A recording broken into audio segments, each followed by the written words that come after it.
আসসালামু আলাইকুম dear viewers, আপনারা সবাই কেমন আছেন? আমি আমার আলোচনাটি সেই সকল বাবা মায়েদের উদ্দেশ্য করে বলতে চাই যারা ভাবতেছেন, অর্থাৎ যাদের ছেলে এবং মেয়ে বিয়ের উপযুক্ত হওয়ার পরেও যারা ভাবতেছেন যে আমাদের ছেলে মেয়েরা এখনো ছোট, ছেলেরা নিজের পায়ে দাঁড়াবে তারপরে বিবাহ করবে, মেয়েরা আরও বড় হবে, পড়াশোনা শেষ করবে, তারপরে তাদেরকে বিবাহ দিতে হবে।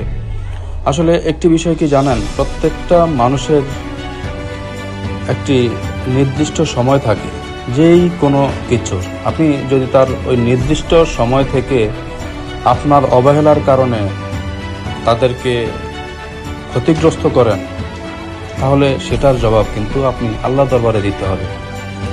প্রত্যেকটি ছেলে এবং মেয়ে এরা যখন বিয়ের উপযুক্ত হয় তখন তাদের জন্য দেখা যায় যে আপনারা অতিরিক্ত খোঁজাখুঁজি, অতিরিক্ত চাহিদা, অথবা নিজেদের বুঝ মতো না হওয়ার কারণে যখন বিভিন্নভাবে বাঁচতে থাকেন, এইটা না এটা, এটা না এটা, দেখা যায় যে একটি পর্যায়ে আসলে তারাই বরং ক্ষতিগ্রস্ত হয়।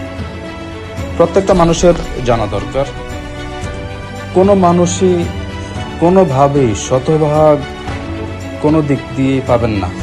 কোনো না কোনোভাবে, কোনো না কোনো সাইড দিয়ে, অর্থাৎ কোনো না কোনো অংশে আপনি ছাড় দিতেই হবে।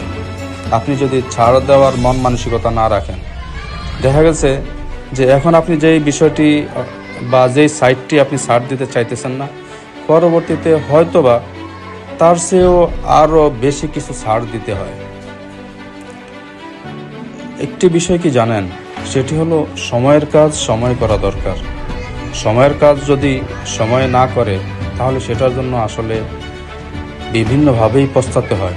আপনি একটু আপনার আশেপাশে দেখেন, অনেকেই আছেন, অনেক বাবা মারাই আছেন যে অতিরিক্ত খোঁজাখুঁজি করতে গিয়ে, অতিরিক্ত দেখাদেখি করতে গিয়ে নিজের সন্তানদেরকে বয়স্ক বানিয়ে ফেলেছেন।